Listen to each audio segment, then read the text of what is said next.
Hey, this is Mrs. Kuiper, and I'm doing a quick tutorial video on how to get to our Google Classroom and how to use fraction tiles to complete math problems.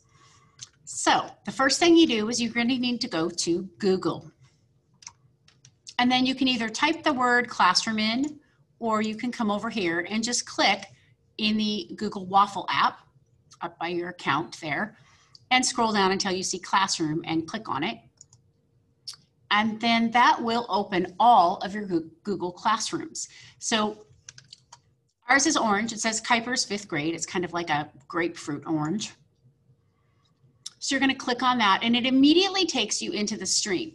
You're going to be going into classwork, but before we get started in that, I just want to have you look at this. So if you are not in our Google Classroom, you can go out to Google, log in with your student account, and then go out to Classroom and choose Add, and then it will ask you for a join code, okay? There's a little plus tab you click and then you say join, and the join code is I2MEIZ4. So when you type that in, then you're going to say join class now, and it's going to take a couple minutes, and then all of a sudden it's going to pull up our Google Classroom. We want to click on the classwork tab. So under classwork, there is a fraction strip websites right here. And if you click on that, that's going to give you multiple websites you could use to use fraction tiles. And I prefer the MathBots one because it lets you change your fraction tiles down to the 1/24th, which is pretty small. So I'm going to go ahead and click on this. And then I'm going to minimize it and move it over. Now this little square up here, maximize means to make it big, but if it's already big, you can click on that and it will shrink your screen so it's a bit smaller. So now I can actually take this screen and I can move it over and I can shrink it just a little bit more. Let me see, just like that, okay? And so I also want to pull up a website that I can write on. Okay, so this is Paint, and everybody has Paint for the most part if you have a Microsoft computer. Usually there's a Paint. In Google, they have Google Draw, and that would work too if you decided you wanted to just draw. So in order to complete some of our math problems, so let's say today we did 1/4 plus 1/2.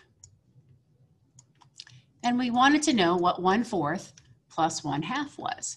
So I clicked on a fraction tile and I drug out 1/2 and I drug out 1/4. Now the first thing I need to do is I need to find a fraction tile that will fill up 1/2 evenly and fill up 1/4 evenly without going over or being too short. So for instance, if I tried doing 1/6 here, well, 1 would be too short. It wouldn't take up the same space as 1/4. And look at that, 2/6 would be too much. So I have to find a fraction strip that I'm going to be able to use for 1/4. So let's see, I'm going to try and see if 1/4 will fit into 1/2. There's 1. Aha! There's 2. So 1/2 is equivalent to 2/4.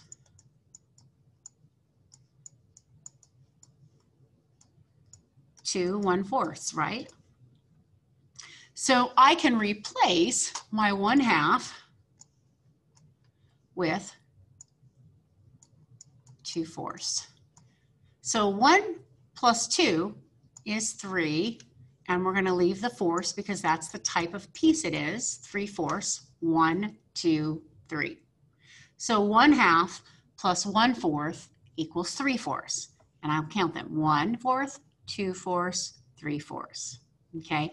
Now, if you've been following along on what we've been doing in math, you'll remember that we can actually convert a fraction to an equivalent fraction by multiplying or dividing both the bottom and the top number by the same number. So if I had multiplied the bottom number by 2, it would have given me 4. And if I had multiplied the top number by that same 2, it would have given me 2/4.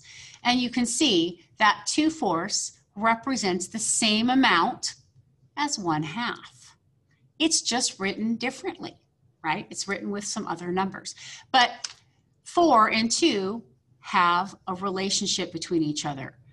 2 multiplied by 2 equals 4. So 4 is a multiple of 2. So that's how that works. Now, I could have done this differently. I could have tried a different fraction tile. So let's try 1/8. So I also know that 8 is a multiple of 2.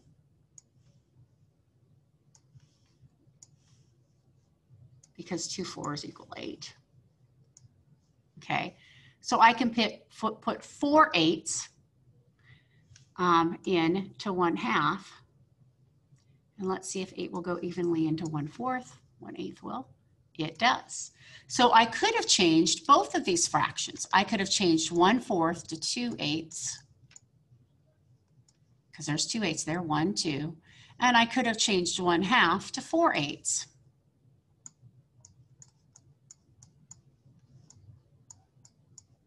And then I could have added, because we're supposed to be adding these. So that would again be 2 plus 4 is 6. 6 8ths. And if we count these, sure enough, 1, 2, 3, 4, 5, 6. There are 6 8ths there. So mathematically, what we would have done here to get the 2 8ths from 1/4, we multiplied the 4 and the 1 by 2. And then we multiplied the, to get to 8, the 1/2 to have an 8 on the bottom, we multiplied the 2 by 4 and the 1 by 4, which gave us the 8. So then we would add those. Now the problem with this, 6 8ths, is that it's not using the smallest numbers, okay? This could actually be simplified or reduced. And so what we're going to see is we know that we have 6 8ths. Here we go. So now I've added those two together. And we have 6 8ths. I need to come up with an equivalent to the 1/2 and the 1/4, or the 6 8ths, that uses the smallest numbers on the fraction as possible. So I know I can't do 2/2 because it's not a full 2/2, but we did show that it was the same as 3/4. So 6 8ths and 3/4 is equivalent.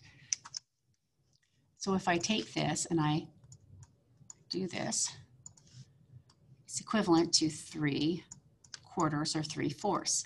Now, how did I get there? Well, had I divided the 6 by 2, that would have given me 3. And if I had divided the 8 by 2, that would have given me 4. So you can do it mathematically with numbers, or we can do it over here with the fraction tiles. What I would like you to do, this is Monday, the 25th, what I would like you to do is to go back and look at lesson 3.1 or 3.2 and see if you can complete some of the problems that are online using the fraction tiles. And we will do more practice tomorrow in class. That's how you get to the fraction tiles. I just pulled this up. I went to my search bar on my computer and I typed in paint. You might try draw, and you could draw that way if you wanted to and have both of those available to drag and draw. Okay, but this is where you get the fraction bars. And if I want to tidy the bars, I just do this and it puts them all back. And if you want the denominator or bottom number to be bigger than 8, if you click on this arrow, I'll take you down to 24. And if you click on the plus tab, it's going to make them bigger. Let's see what that does. Oh, that just changes the color. Okay, and that takes off the toolbars. Okay, so it'll make them a little bit bigger, but it's a little bit harder to to see them anyway when you get to 24. So I would have to actually make my screen bigger, which is why I try to keep it at a denominator of 16 or no more than 8 or 12. This way you can still see all the numbers that are on the bars there.